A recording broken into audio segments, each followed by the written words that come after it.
Working live there on Capitol Hill, we have a very special guest to bring in, Daniel Krauthammer. He is the son of longtime syndicated columnist and Fox News contributor Charles Krauthammer. He is a friend, as his father was, and he has compiled a book of his late father's work, finished and completed his late father's work. The book's called The Point of It All, A Lifetime of Great Loves and Endeavors, which comes out tomorrow. And Daniel, thank you for doing this. Thank you for having me on. The fact that you chose Special Report in this very chair to be the first interview is important to us. It's important to me. It's the right place to do it, the only place to do it, I think. How did this come to be?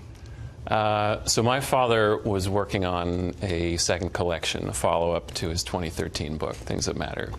And he was a long way into the process when his health crisis struck a little over a year ago now, I guess 16 months ago now. And he was able to continue working on it a little bit during his hospitalization, which I helped him with, and we kind of jerry-rigged his room to help him use the computer and be able to look at this and continue compiling it. But when the final diagnosis came, he entrusted me to finish it for him.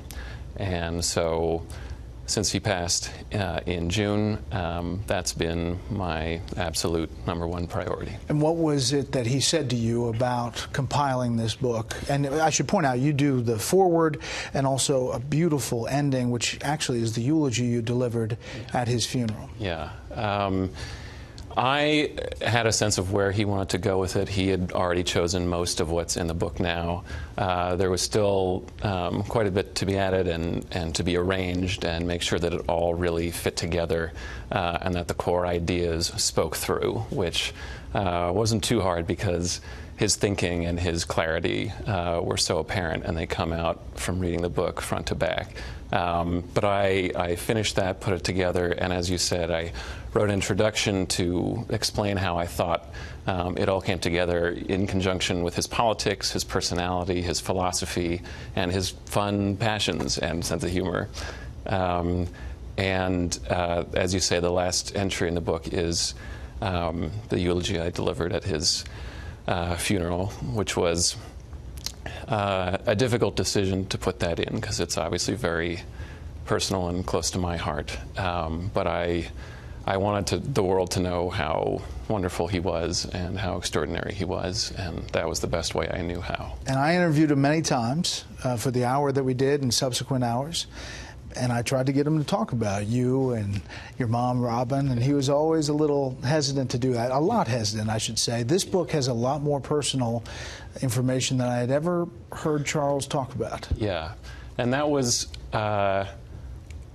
an easy decision either, because, as you say, he was very private, especially about me and my mother, and I think I love him for that, and he was protecting us and not wanting to make us part of his profession and his career. And I thought long and deep about how much and how personal to get in this book.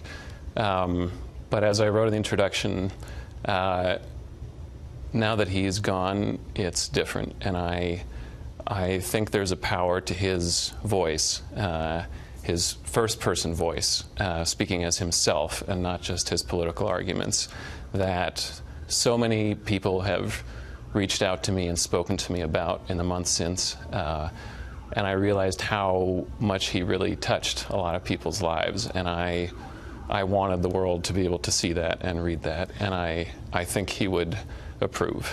I'm sure he would. We miss his voice every night on this panel. I can't tell you how many emails and tweets and messages I get saying, I wonder what Charles would think about this. I really miss his voice.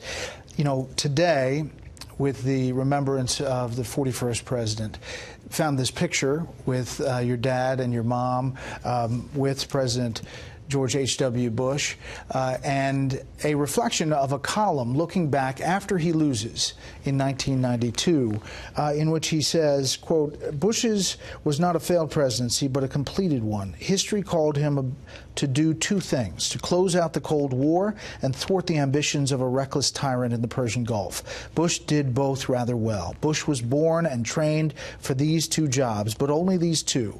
By the end of 4 years, there was nothing left for him to do. It is also also the reason his country turned him out of office. The voters' judgment, however, is not to be confused with history's. It may suit partisan journalism to equate losing with failure, but history does not follow the polls. What's amazing about Charles is he could always cut through the noise. Now, looking back, everyone is saying this, saying this moment, this presidency was larger than the 38% he received in that election. But he said it back in 1992. I know. I had the same feeling, actually. I was looking back at his old columns when I heard the news about former President Bush, and I was struck by this, too, that I looked at the dateline. And as with actually so many pieces of his writing that are in his book and other places, it feels like it could be written today. And I remember you were talking about it just earlier on the show, but the mention of Churchill and Truman, which my dad also mentioned in this article, that he had a very deep sense of history, which comes through in his writing, and his sense that some of the greatest leaders they accomplish what they need to for history, and then their turn is over. And it was a very poetic appreciation of history, I thought. There's amazing things in this book about foreign policy, about domestic policy, longer kind of than his columns even. There's speeches, stuff nuggets that you really wouldn't even see in his writings. Yeah, no, there's quite a few pieces in this book that haven't been seen or published anywhere before. As you say, some speeches, one completely new original long essay about the rise of authoritarianism and populism that he wrote in July 2017 that hadn't been published, and some long ruminations on the big ideas of what's America's role in the world, what are the ideological challenges to democracy in the 21st century, along with fun stuff like baseball and chess and all the rest of it. He was such an interesting character, but I know most people looking at this interview will say, just ask, what was it like having Charles as your dad? Wonderful. I think everybody asks about his limitations, and obviously he had limitations, but to you, you didn't see him.